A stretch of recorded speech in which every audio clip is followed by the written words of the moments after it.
Welcome to Sound Ceremony, the ancient art of sound healing in our modern day world. We are on a journey to take our sound ceremony to the main stage. In this podcast, we dive deep into sound healing, ceremony, raving, and the dance music industry. Expect intimate conversations with artists who share their stories behind the intention and inspiration of their tracks. I'm Eva. I'm Lisa.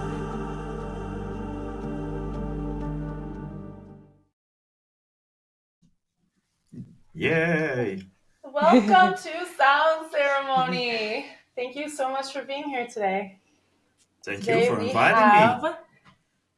Today we have Namatjira joining us from, where are you joining us from today?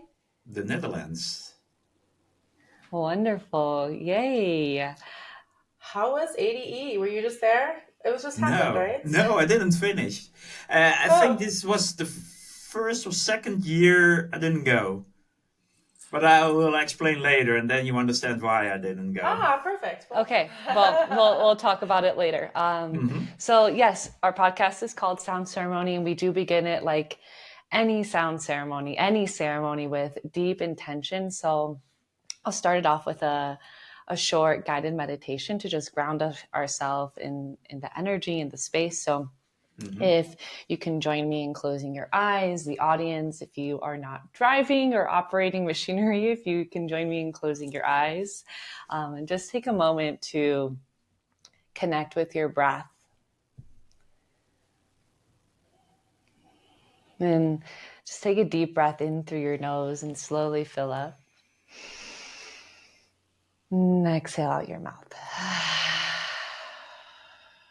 And just take a few more deep breaths on your own. And gently place one hand on your heart and another hand on your belly. And start to notice the rhythm of your breath flowing through you. And you may feel a soothing sensation as you breathe out. You may feel a rise or an expansion in your chest as you breathe in. And just begin to notice the subtleties.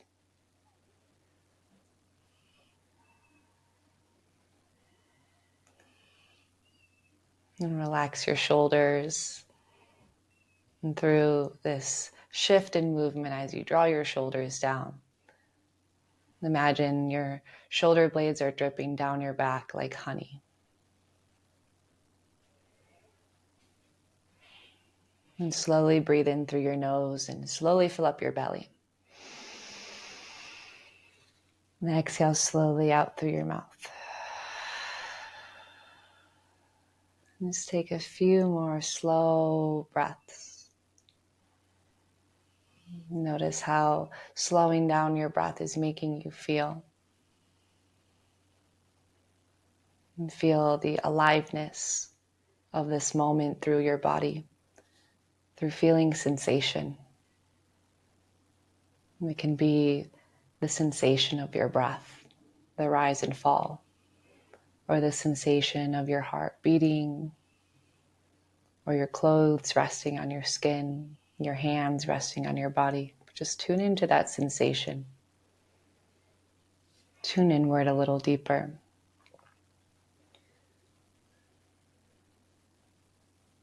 And in this pause where we create space to pause, to look inward, we are offered up the space to set an intention. Something that aligns with a vision. And so today, may we be open to receive energy that is aligned. And may we be intentional with how we speak, how we share this wisdom that is flowing from consciousness through us and out into the world. And may this be for the good of all and harm to none. Take another breath in and slowly exhale. Rest your hands on your lap. Blink your eyes open. We'll allow the ceremony to begin. Thank you for joining us in that meditation and for being a part of opening the ceremonial space. Intention is something that means a lot to us, and it really just begins with a pause. It's taking the time to just stop everything and tune in to the aliveness of the present moment. So there's so much that can come from that. What does intention mean to you? Well, since I'm home sick since November last year, I've learned that listening to myself is healing me. And this, together with the music, it helps me a lot to recover and to become myself again. I think that's it. Yeah, absolutely. Our own presence and Mm-hmm. our own breath and our own that pause, that space that we take for Yeah, ourselves is something that our very busy, noisy world exactly. is it's very easy to stop doing it. Yeah, yeah. And you forget about yourself, and that's what happened to me. And I got into a depression, and because I was always helping other people and not looking at myself, because it's easier to help others than look at your own problems and your own issues, and yeah, you forget to love yourself. I think that's the big thing. Yeah, when we it's usually from a good place, right? Like we just don't understand what like love is, right? Mm-hmm. Because we think that giving something away is love, like, which it is, Mm-hmm. but it's without any kind of return. And there's also that space where you have to do it to yourself first to Yeah, truly be able to give it to somebody else. exactly. So, and it's just something that we're not always taught as children. So, Mm-hmm. and it doesn't, until it doesn't serve us any longer, until it knocks us out, that's when we're like, oh wait, there's a piece that we're missing. Yeah, And yeah, and it's also very easy to, like, when you do care so much about other people as well, to get distracted by helping them. Like yeah, it's just how it's a way. It's like it's self. You're abandoning yourself because you're helping somebody else instead of yeah, like putting the life vest on. So yeah, yeah, yeah. And working as a male nurse in a hospital, you're always, yeah, looking for the patients, and always working with patients and giving them everything you think they need. And yeah, it's a that good I mean thing, that but definitely. you have to, yeah, you have to look at yourself as well, because otherwise you're not managing it anymore. And I think that's one of the things that happened to me.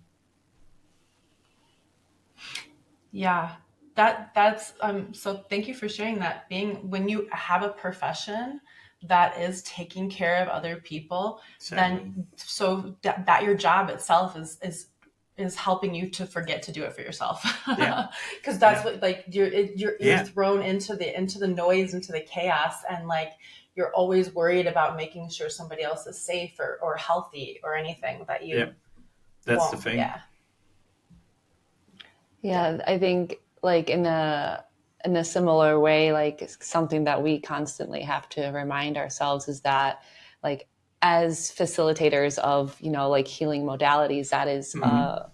something where you're like caring for people, but the most important thing is for us to make sure that we're caring for ourselves. So like we can constantly pour from a very full cup, from a cup that's filled with lots of love and like Yeah, nurturing energy, because when that cup is empty, like you can give, and yeah, then eventually like you're so depleted, and it's if it's a rough spot to be in that we've both experienced in the past. So yeah, yeah, thanks for sharing that. I'm sure a lot of the audience can relate to that too. yeah, Yeah. yeah. It's. I've had a really tough time, um, but now getting better and better. Um, yeah, I now understand what you really need as a human being and as a person. And I always thought I could do that. And I always thought, yeah, well, I'm not the important person. The other one is. And Mm, I'm still thinking the other one is important. But if you want to love somebody, you have to love yourself as well. yeah. Mm-hmm. Yeah. That's the measure of how well we can actually love another person, is how well Hmm. we love our own selves. It's the Yeah, measure of how you can forgive somebody else, is because you can actually forgive yourself. yeah. So that's like the first step. But again, we're not taught. It's like simple, but we're not always No, taught it. It's not a practice from the time, and and it's a it's not long, by any fault. Yeah, yeah, it's it's a just. long process. It really is. Hmm. It's been a journey to really understand what unconditional love is, Hmm. because I think the reason why we get to a place where we give and don't give anything back to ourselves is because Yeah. as children we're taught in just like a very natural way with just like culture that love is something that is like conditional. I do this and then Yeah.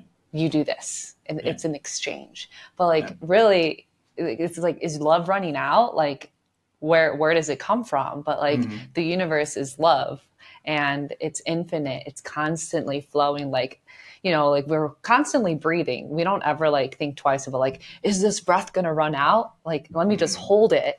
Like if you hold on to your breath, you're gonna Yeah. die. Yeah. And that's I like to think of love the same way, is that like it's not gonna run out. It's always there. And It's like when always you there. truly believe Yeah. that it But is you have to see it. unconditional, yeah. Yeah, it's a shift that you definitely start, like, that you start making. But like, when if life does knock you down, Hmm. that clawing back up is something that can be a journey for sure, and it Yeah. doesn't happen overnight. No. So, but No, like definitely both Lisa not. and I, Yeah. yeah, that's why rhythmic metamorphosis exists, is because we were like so tired of being so tired. Hmm. So, right, you just want to feel better. Yeah. Yeah. But that's why I was surprised that you contacted me, because I didn't mention on social media or anywhere. I was at home and not working, suffering from a depression, and you guys contacted me, and I thought, okay, this is very special. Why are they contacting me? Because of the music, of because of the story that I'm home now. So I was surprised.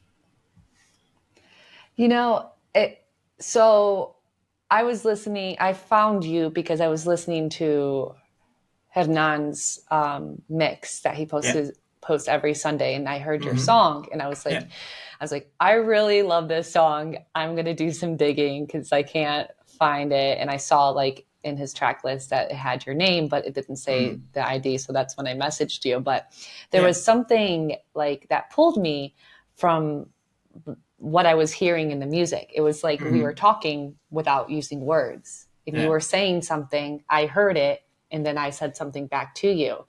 Um, can you share a little bit about that song, like your intention behind creating that song, or like what the melody or like the story was saying?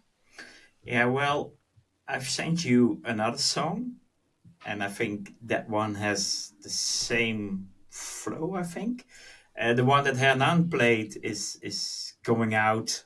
I think somewhere next year, so it will take time. But being at home, my studio is a place that I feel comfortable in, and it's quiet. I can decide what comes in noise wise, music wise, and everything. And at first, I couldn't work in the studio. I went in the studio, I think, for 1.5 months, and I went in and I went out, and I went in and I went out, because I wasn't able to do anything. And then I noticed that when I was going in, it gave me rest and it gave me a peace in my head. And with the music I make, and I think this is always when started music, it's that I want to tell a story. And of course, every track that is played by a DJ has an intro, a main piece, and an outro. But to come to the main piece, I want to tell you a story, and every story is different, and that happens melody wise. And I can't explain what happens, but this year I made so much music because I wasn't feeling well. There was something happening, and but because of that, there was so much emotion in my body, and I had to bring it out. And I think that's what you noticed in the track that Hernan played, but also in the track I've sent you.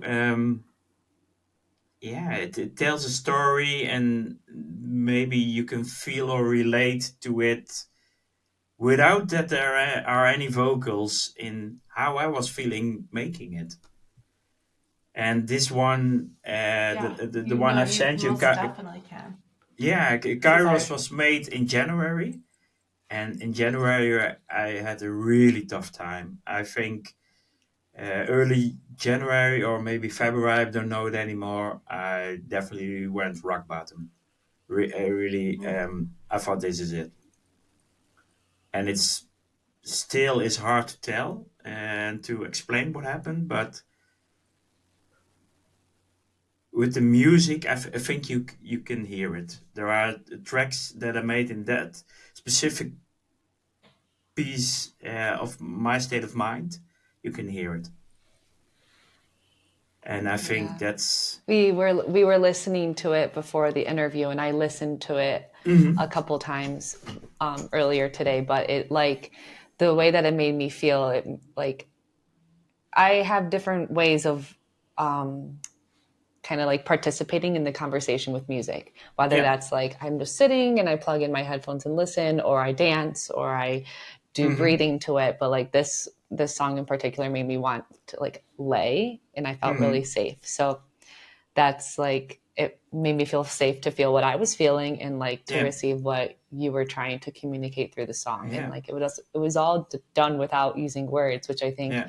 is the most beautiful thing about music. Is that is the universal language. It's Yeah. one that everyone can understand. It doesn't have to have actual words, so we can No, all you don't need understand frequency and vocals. vibration. Yeah, you don't always need vocals. For me, when I listen to music, I don't listen to the vocals or I don't listen to the music separately. I listen to the complete package, and I don't have to understand what they are singing about. If it's a song in Swedish or in Turkish or whatever language, I don't care. If the combination of the music and the vocals is right, then you have me. And that's with Hmm. instrumental music as well. If the balance between the bass line, the percussion, and the melodies, they get me, then you have me. Yeah. It has your creation process always been the way that you made music this last year, or did you start making music differently in response to what Yeah, was happening? I think I did. I'm always starting with the main piece, the main melody, or but I did more with strings and orchestra things, and to create a more atmospheric kind of track. Um, my music was always described as progressive or progressive house, or some people called it trance or whatever. But I also did a lot of stuff with more organic instruments and organic sounds. Because yeah, it's hard to explain what I mean with that, but when you create an organic environment and music wise, yeah, it got me more in my heart than the usual stuff. and that's why those tracks are more organic house things, I guess, than the harder things of trends and stuff like that. So yeah, I think that changed definitely. The track I've sent you, Kairos, is based around uh, yeah, simple melody, but around that there's so much more happening that completes that melody, and um, yeah, I think that's it. It's absolutely beautiful. It would you say that when you speaking of that song when you were in the studio, was it the emotion that came first, like how what happened, or was it that you had a melody, or you started someplace that was interesting and then you poured your emotions that you were Yeah, feeling into it? yeah, I think the last part. I started Okay. this main melody, and I didn't have it in my head. I just I don't know. I think I laid down the notes, and I love the sound of it already, and I thought, oh well, it's going this way, and then yeah, stuff is happening. It's sometimes it's hard to explain what happens. I think this one was made in maybe a day or something. Some tracks are made in weeks and even months, but this one I think was in a day. Um, I'm not sure if I open the project. Can you see me while I'm opening the project? Because it's you see me, right? No, I can't see you. No, It we doesn't share it, can't. but No. Yeah, I'm looking now at the project, and it's that piano sound. That's what started it. And around that piano sound, yeah, I lay down more stuff, and um, yeah, you feel the emotion of the main piano kind of sound, and the rest comes naturally. yeah. It sparks. It's sometimes really hard to put into words or even like Hmm. identify what you're feeling, like Yeah, what the emotion is. yeah, And that was something I struggled with for almost all of my life until I started using music to describe what I was feeling. So I'd yeah. hear something and then it would evoke an emotion and be like, oh wow, like now I understand like what this feels like. And Hmm. then from there, like more things would flow out, whether it's like, you know, you start to write or you start to dance or you Yeah, start to like imagine that your body's an yeah, instrument yeah, and you yeah, start to yeah. make your own melodies, but like something else starts to kind of like come to life from tuning into something else. Yeah. It's just like a rhythm on top of a rhythm.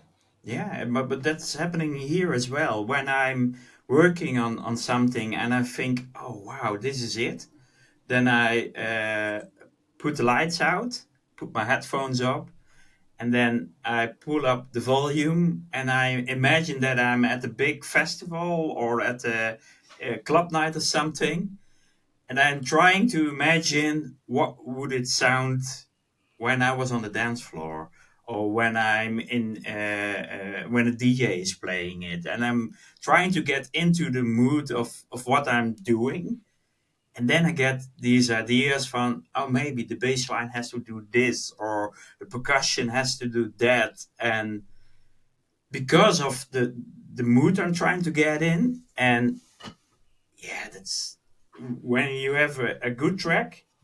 Yeah, you definitely get in the. I'm getting in that mood for sure, totally. Yeah. That's visualization and also pouring all of your senses into the Yeah, present you moment. feel it. You can Yeah. feel it, the emotion, and um, getting goosebumps in the studio I do working on it. something. And the funny thing is, a track I get goosebumps of. It doesn't mean that it's working on the dance floor, No, but no. it's I don't care. It worked for me at that time.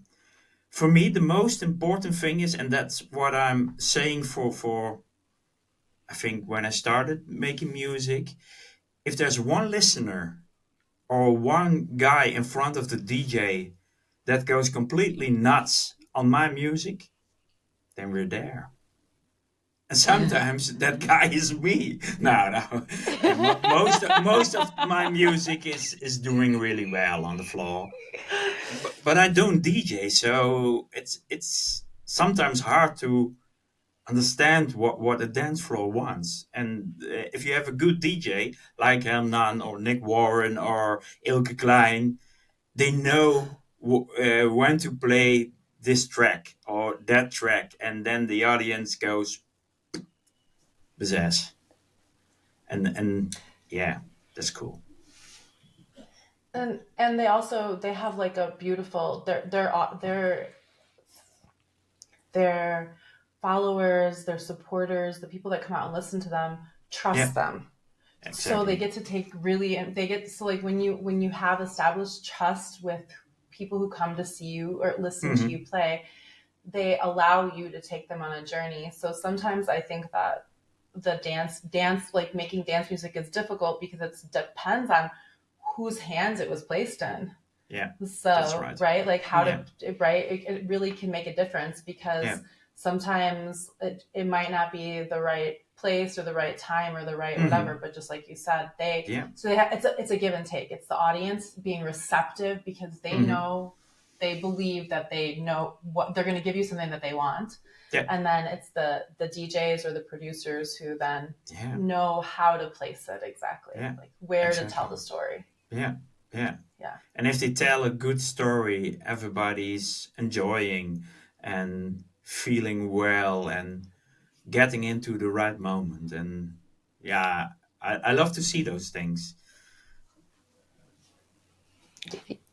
Yeah, favorite place in the whole world is on the dance floor for me. Or behind, or like when we're playing. So I'm not 100% agree with that, because for me the best place at a festival is left or right behind the DJ. Because when you're there, you see how he does it, or she, or whatever, and how they trying to get the audience into that atmospheric feeling or getting the crowd completely nuts. That's amazing. If you see that, and the crowdy stuff was always hard for me to be in, but if people ask me if they play your record, where would you love to be? I would say behind the DJ and see what the festival or the room or whatever is responding. I love that. I do agree with you that is a beautiful place to be as well. I do like to be on that side to see it and experience it, but I see it and experience it slightly different from that vantage point versus the other vantage point. Because when I'm on the dance floor, you want to feel that's where I'm emotion. Like fully receiving it. Right in front of the speaker. Right in front of the speaker. And then but like behind the DJ. My hands to move. I want the hairs on my skin to be moving. I hope you're wearing earplugs when you're there. Yes, always protect these all the time. Oh my god, I've been horrible with my ears, and I am sure in the future they're going to be sad about that, but the many beautiful moments in front of the speakers or behind the decks. There is something about feeling the sound versus hearing it. So like when you get really close to it, it literally like we did that when we were just in Chicago for our music festival, and there was I think it was Henry Brooks who was playing. And we stood up right in front of the speaker with our backs behind it like this. And I felt like I had the best massage of my life. Like after, I felt like all my tension just dissolved. And there's a lot to say about that. And there's a reason why. But like the bass just like moves so I can much. imagine. And yeah. when I was a Yeah. bit younger, and then I'm talking about the early days, I think 2000 or something, you had those big units and you couldn't sit in it. There were people who were Yes. sitting inside of that speaker. Inside the speakers, yeah. You climb in Exactly. there and stay And there. they were feeling it. Definitely. I didn't do that, but Yeah. oh man. Yeah, I do remember those days. I'm a older raver, so I I went to like my first show in the 90s. Hmm. So I've been here for a long time. I should be deaf. Don't say that. I'm not. I'm not. I know I'm not. The universe is like, no, you need to make music. But like, I was not careful with my ears, whether I was in front of the decks or behind the decks. And when you're playing a lot Yeah. too, there's a monitor in your ear, and as the Yeah. night goes on, you Yeah. keep The turning monitor up. goes up. Yeah, exactly. Exactly. Yeah. So Always Do you wearing have a earplugs. favorite? What's your favorite story of like being in the crowd at a dance floor and or then being on the decks playing for people? or wherever you were when you were feeling it, Yeah. whether it was behind on the Phew. side too. Yeah, there were a lot of favorite feelings. I think when I go back in time, there was this event in Rotterdam. It was calling Fast Forward Dance Parade. It was a bit like the Love Parade. And I was at the Love Parade in 2000 as well as a visitor. And when I walked to, arrived in Berlin, and when we walked to the place where all those trucks were driving, the energy you could feel already. You could hear the kick drum. That was amazing. But at Fast Forward Dance Parade, that was the first event I think I made demo CDs because I want to give. I knew Ferry Coston was playing there, Armin was playing there, all those big guys were playing at a truck. But I was so afraid. I almost pissed my pants because I was so afraid of giving a demo from, yeah, some dude that was living in the south part of the Netherlands. They didn't know me. And I wanted to give it, and I didn't dare it to do that.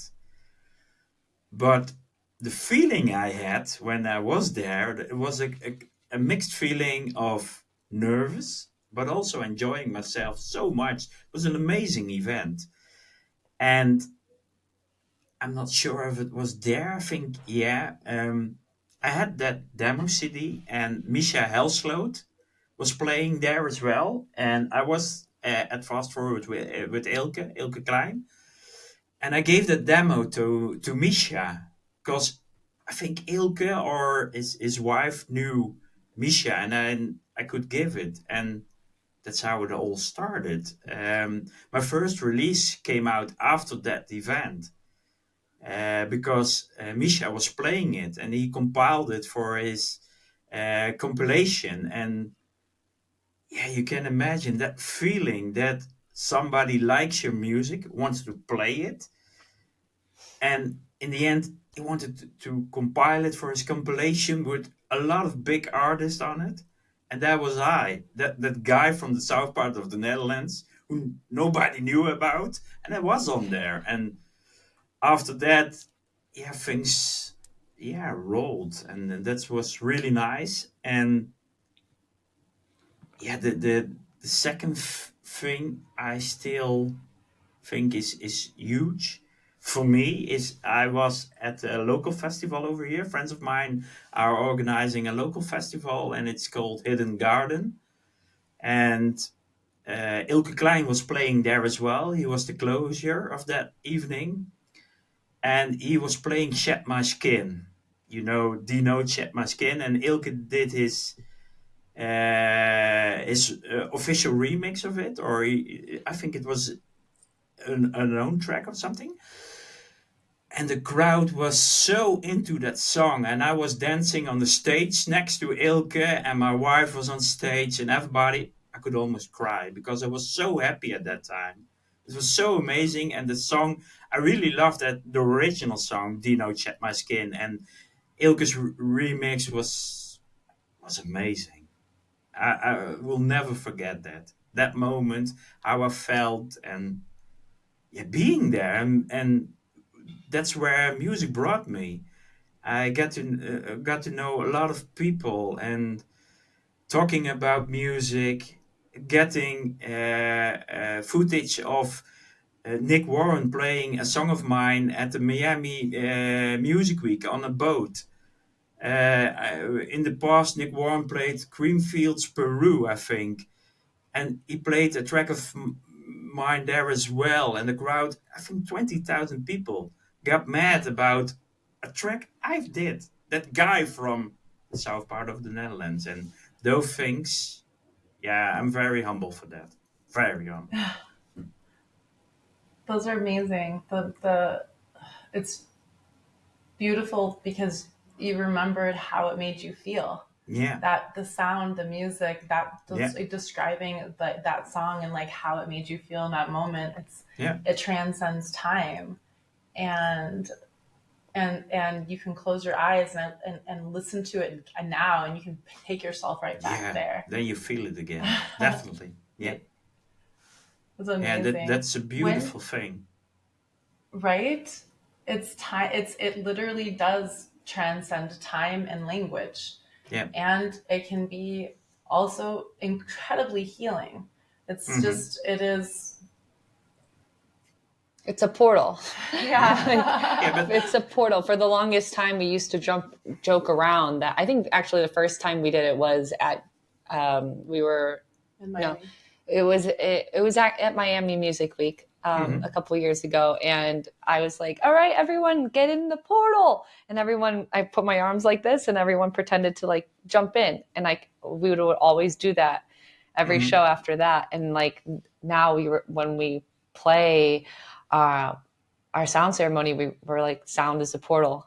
Like, come on Yeah, in, everyone. Like, I don't know where you're gonna go, yeah, if it's going to be into the future, into the past, or another dimension, but sound is timeless and it can take you anywhere. yeah, Yeah. yeah.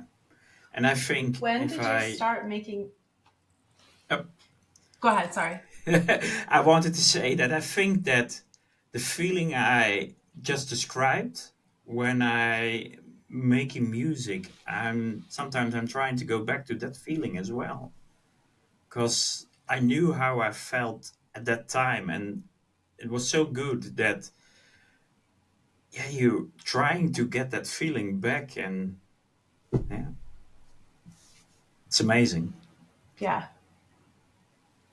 it sound has this beautiful ability to match an emotion, which is a Yeah. frequency. So you actually can tap into that euphoria or whatever, but there is definitely a way to go about it. So it's not just Hmm. like a one tone or a one thing. It's how No. all of the pieces play together Yeah. to take you onto the journey through something. You have to start somewhere, and it has to take you through something and up. So it is it's a beautiful puzzle to solve. Yeah. For sure. Definitely. Yeah. So were you always writing music? Because it sounds like you've been making music for a long time. You were mentioning a show like in the early 2000s. Hmm. So that's when did you start making music? Um, I went into And the any kind of army. music. No, no, I went into the army in 1995. Okay. I was a medic over there, and for my first salary, I bought a PC, a Pentium, yeah, some kind of Pentium computer, and there was this CD with it, and there was a program on it, and it was called Techno Creator. And we talk about 1995, 1996, and I brought my PC to how do you say that in English? Where the army sits. How do you say The that? barracks? Yeah, Your base? exactly. Yeah, the base. That's what I was looking for. I brought it, and I've started there with that program Techno Creator, trying to make something.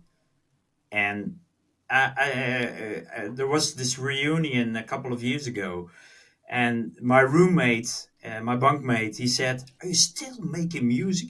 You were making music at that time already." I said, "Yeah, but now things got off." And at that time, it didn't. My first serious thing was in 2003 or 4, I think. And the first vinyl came out in 2004. That was the track that I demoed to Michael Sloot, and in the end got signed by Bonsai Music, their sub-label, The Green Martin. So yeah, I'm there for a while now. Yeah. Did you before, so was there something that sparked you at that moment, or was it prior to that? Were you always listening to music as a kid, or was it just like Um, a some well, my parents, and I'm talking about my mother, she was always playing records and singing all day Dutch songs, but also they listened to the Beatles, Elvis Presley, and those things. And that's how I grew up. And I think I was 8 or 9. I got a microphone, and that microphone was working on radio frequencies. And then it was like that if you put the radio on and the neighbors put that same frequency on, they could hear me. So I started my own radio show. I was sitting at the attic with an old record player, or no, tape recorder, I think it was. And I was talking to the neighbors, and they were listening to the music I did. And I think when I was 15, I wanted to work at a local radio station, and I demoed them a cassette as well, with me presenting a radio show with all sorts of music. And every week we had the top 40 in the Netherlands, and I went to the record store, and you could get a paper, and there was the top 40 on, and I was always recording the records that I really liked, and then I played them in my radio show for the neighbors. And I think it started with that, my love for music. yeah. So and I was playing in a how do you say that? A fanfare or marching band or something like that. The snare drum when I was really young at school. Yeah. And yeah, music was always there. What I was telling my mother, and the radio, and yeah, I was really into the early dance kind of things. A bit hip hop orientated dance things. You had MC Hammer and those things, but De La Soul as well. I really like those things. And then Too Limited happened, and Yeah. there was this. We had this party from my school in a local discotheque, and they played Too Limited, No Limits, or Twilight Zone, or something like those tracks. I loved Yeah. it. I thought, oh wow, this is amazing. And then when I get my first computer, I thought, I can do this. I can make music myself. It really sucked. At that time, I really didn't know what to do. And then one of my other roommates gave me a CD. There was Cubase on, there was Fruity Loops on, and there was Reason on that one. Propeller Oh, Head's Reason in that time. yeah. And now we're talking about 2001 or something. And I've Yeah. started with Cubase. I didn't understand anything of it, so I threw it away. Then I started with Fruity Loops, and there was this rack, and you could put things in, but that was it. And I thought, no, I'm not into this. And then I opened the first version of Reason, Propellerhead's Reason. Nowadays they called Reason Studios, and Hmm. I immediately understood what I need to do with that. The arrange window, you could pull those cables from the racks and to delays and stuff like that. And I understood how it was working. And now we're in 2023, and I'm still working in Reason. And Reason has now Reason 12 with VST support. You can put audio in. It's like every DAW, and Yeah. for me, Reason Still is the thing I'm working with. Nice. So Wow, yeah, that's I beautiful. started early, sort of. No, yeah, and you allowed your curiosity. You were playing. That's Yeah, the definitely. best part about it is Yeah, that we can lose that spark of wanting to create something or wanting to make something from this pure place. yeah, And the fact that you found that at such a young age, have you been able to keep that with you as you've made music? yeah, definitely. Yeah, Yeah. Yeah. I'm always making music with the idea of that guy that's in front of the DJ that wants to dance. That's my goal. But Yeah. I also love to work hard on the things I do to grow my fan base, but also to get noticed by other labels. Yeah, I got signed by Unit Deep. I got signed by Armada in the past on Electronic Elements, and yeah, the labels that had my heroes on it, and yeah, I wanted to release there as well to get more noticed by people. Because that guy that's in front of the DJ, that's nice. But if there are two guys, it's even better, or three, or four, or the whole Yeah. crowd. And when you release on the bigger labels, you get noticed. And yeah, I like that people get into my stuff as well, and that they feel what I felt when I was making it. Yeah.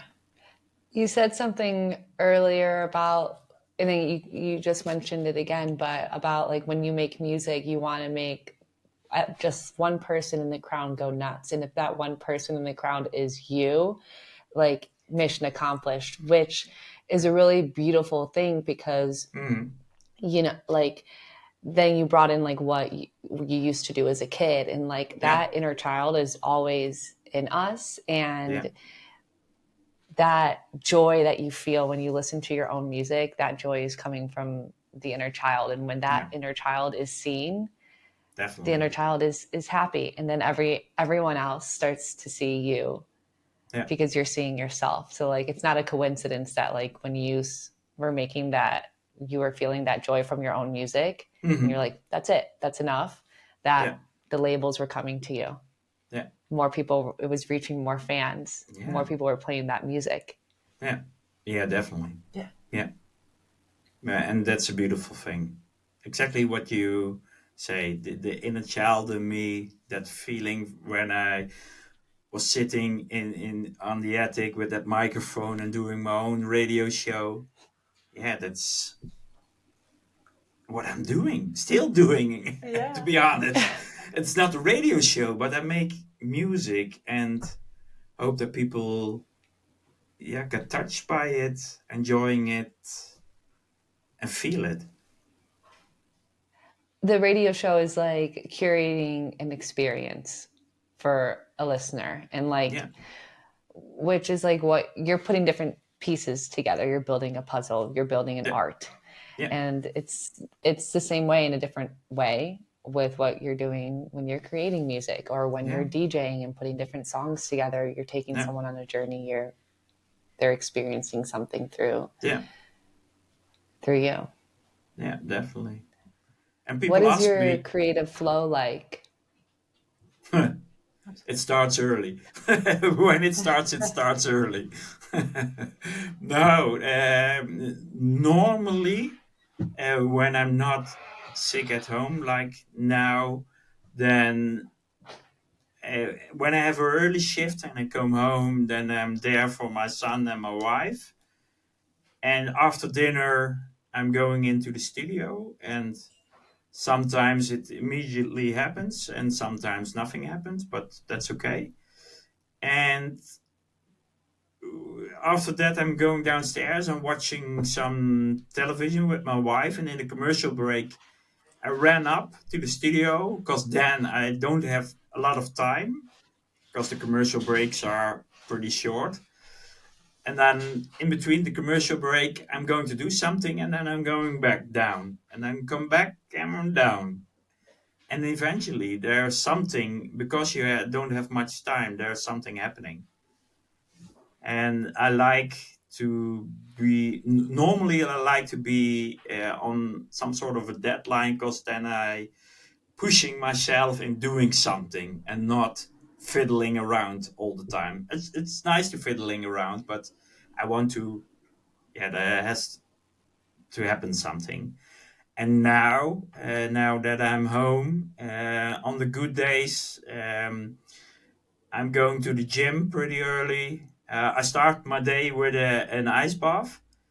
I have an ice bath outside. Yeah, well, it's not ice currently. It's 8 degrees, but it's cold.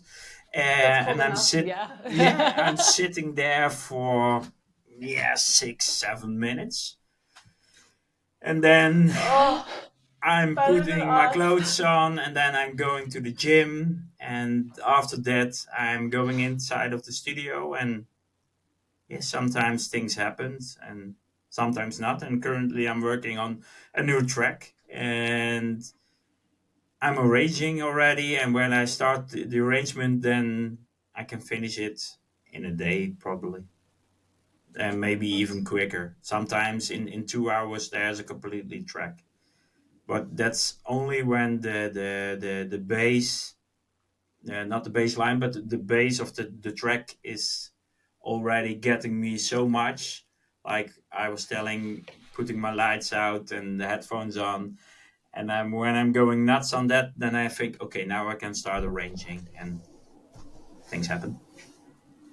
nice. The lights out is like when you close your eyes, you can access flow state quicker, Yeah, yeah, especially when you're tuning into music. So if you, yeah, it sounds like you already have a sound that you start with, and then you're yeah, like, okay, I'm here. Let me yeah, turn off the lights yeah. and And get when you into that state. feel the kick drum and the bass line is punching in, and the melody is floating around it, and you think, oh, this will work on the dance floor, and then you feel like you're in that booth or in that crowd or something. And when that feeling touches you, you have to finish the track, definitely. And sometimes it's finishing a track could be a really pain in the ass, but if a track gave me that feeling when I started it, I have to finish it, because I want people to hear it. I want people to experience what I experienced. And Yeah. most of the times I succeed. Not always, because I have a really lot of clips on my hard disk as well, of things that I thought I was feeling at that time, but I don't feel anymore. And sometimes there are tracks that are 2 years old and or 3 years old, and that got signed because I'm feeling them again. And that's quite funny as well. That sometimes things like that happen too. There's this track I made, I think 2.5 years ago, and when I finished it, I thought, no, it's not my thing, and I put it away. And after a month or three, I listened to it again, still wasn't feeling it, and then I put it away again. But it was still on my hard disk, and I think 2 months ago I opened that track again, and I thought, whoa, this one is, yeah, I like it. It's pumping. This bass line gets me. The melodies get me. And I've sent it to a label and got signed immediately, because the time wasn't right at that moment when I made it. And now the time is. And that's Yeah. what music does as well. Very true. Timeless. It works differently. Time works differently Yeah, with music and sound. Oh, yeah. ma'am. Was there a moment where you just like felt like you could no longer just be a consumer of music? Like you just felt this deep urge that you wanted to create and create and create for other people to experience music? Yeah.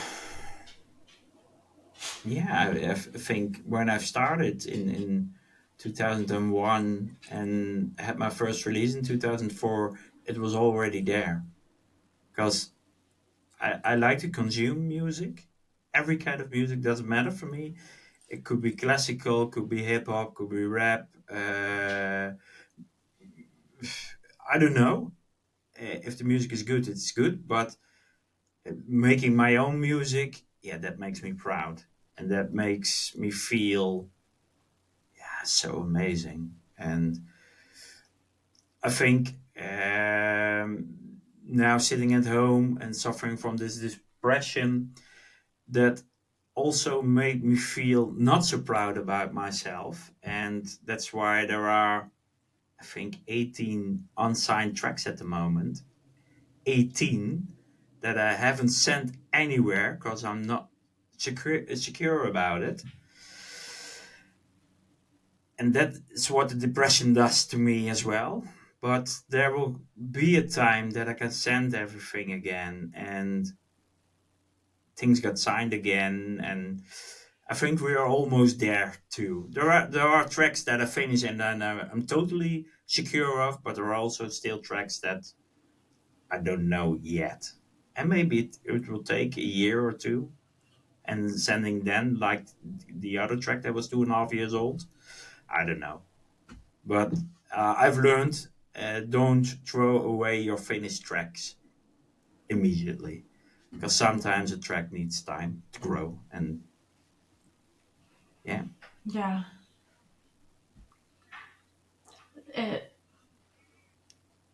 the when you're in like when depression happens, or you're in a depressed state, or you're Hmm. going through something hard, and it's a very dark place, Definitely. and it can Yeah. feel like you're in a hole, and you're Yeah. trying to Yeah. climb up out of it. Yeah. And you've, And so there's this light that you're constantly moving towards. yeah. And I'm that music still has a place, because there's Hmm. other people.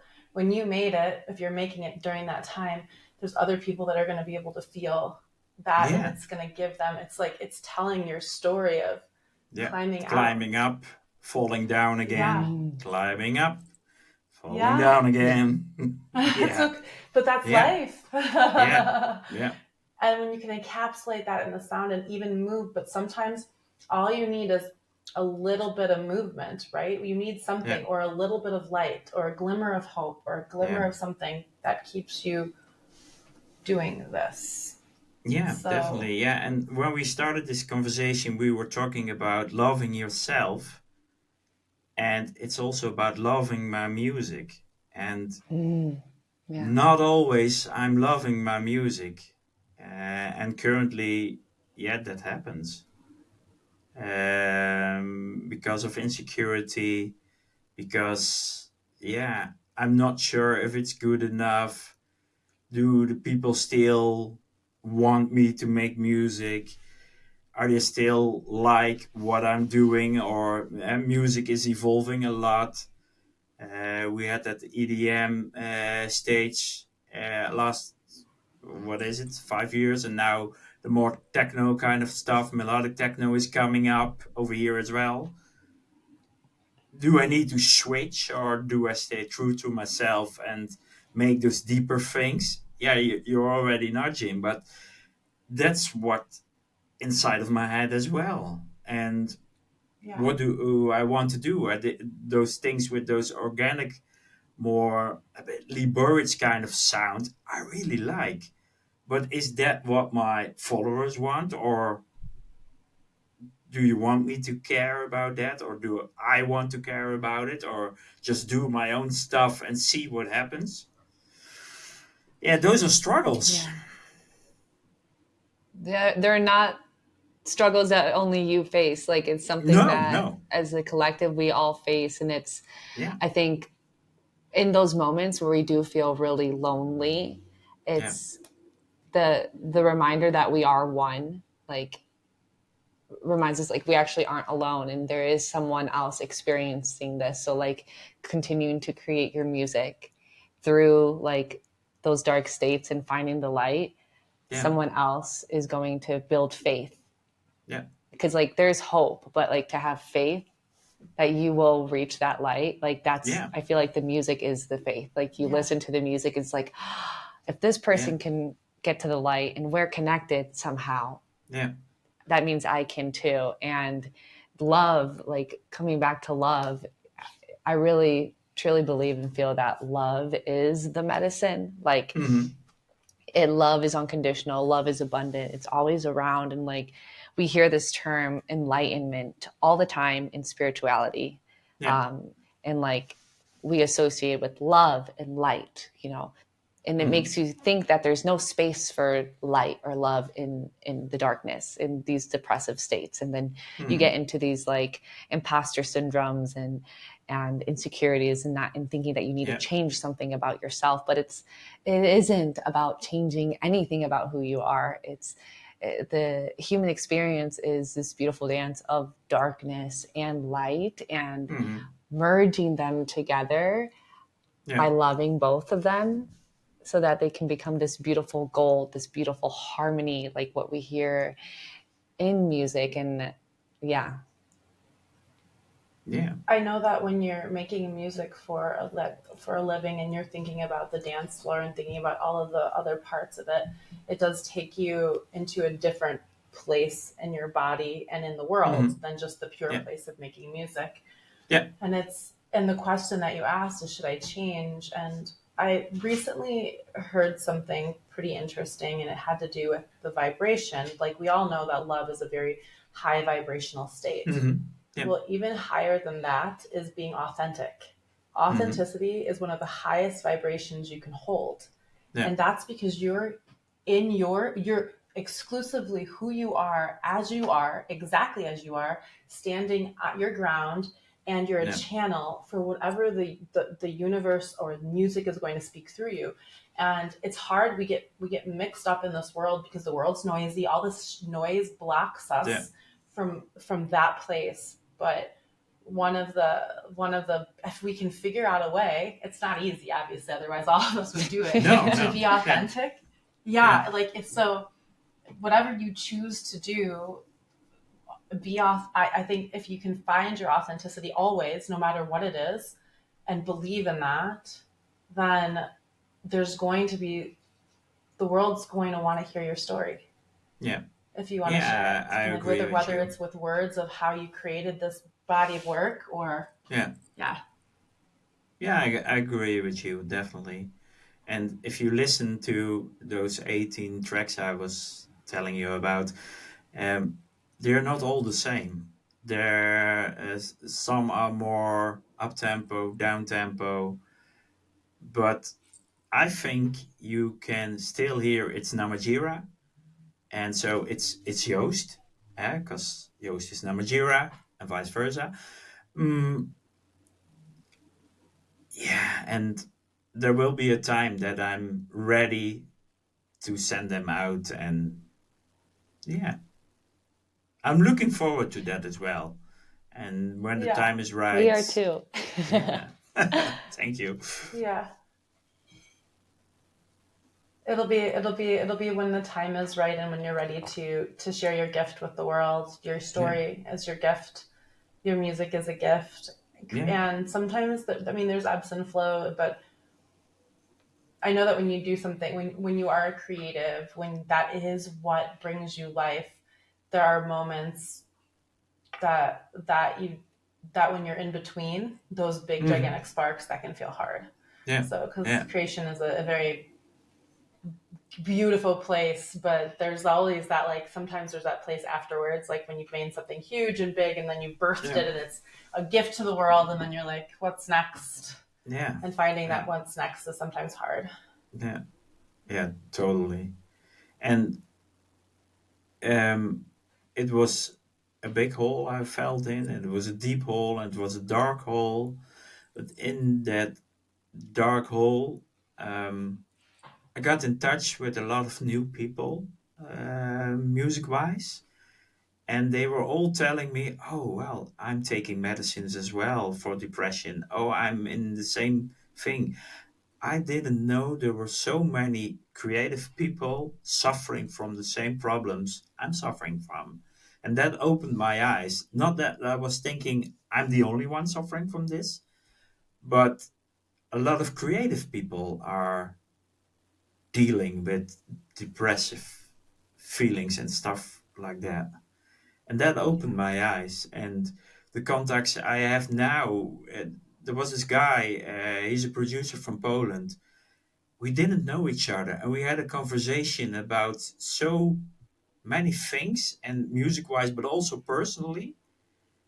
Yeah, it's beautiful to get in touch with people like that and talk about your inner problems, and you don't even know each other. And that's it. Yeah, it might feel weird, but for me, it wasn't. It felt really good. And I think for him as well, I hope. Yeah. Yeah, to know you're not alone Yeah, walking this world, yeah, like in the darkness. Because yeah, when it is dark, you can't see anything. But to hear that someone else is experiencing something similar to you, you yeah, hear that, and then you can still feel connection. yeah, That yeah. makes you feel like you're not alone. Even if you're a self in that deep dark environment. Yeah. Yeah. And through loving the darkness, the light will come. It's Yeah, there. Like the love is the light. And I do think that music is the universal language for that to speak through.